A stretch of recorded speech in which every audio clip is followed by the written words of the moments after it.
Bonjour à toutes et tous et je suis ravi de vous retrouver pour cette nouvelle bonne pratique. Aujourd'hui, je voulais vous donner une astuce qui est cette phrase: est-ce que ça te va ou est-ce que ça vous va?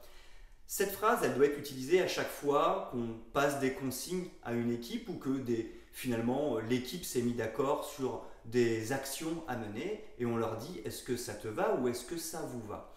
Pourquoi c'est extrêmement important de terminer nos phrases de cette manière-là? C'est que ça va permettre d'engager les équipes. C'est-à-dire que quand on pose cette question et que les équipes nous disent oui, finalement, qu'est-ce qu'elles nous répondent? Elles nous répondent: oui, ça me va et donc je m'engage à le faire puisque ça me va. Donc finalement, ça permet de mettre en dynamique les équipes.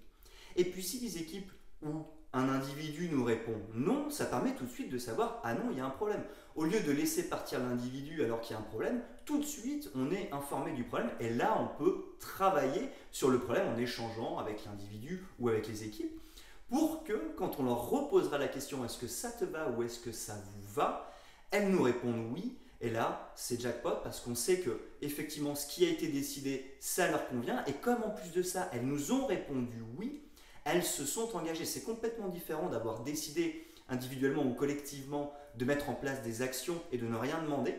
Là, les équipes, finalement, ok, elles ont décidé ensemble, mais elles ne sont pas spécialement engagées à le faire.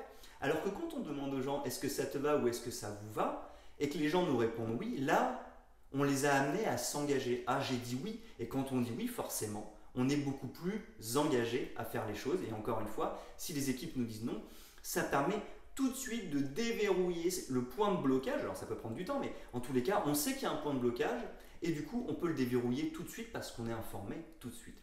Voilà, j'espère que cette bonne pratique du jour vous a été utile, et moi je vous donne rendez-vous dès demain pour une nouvelle bonne pratique.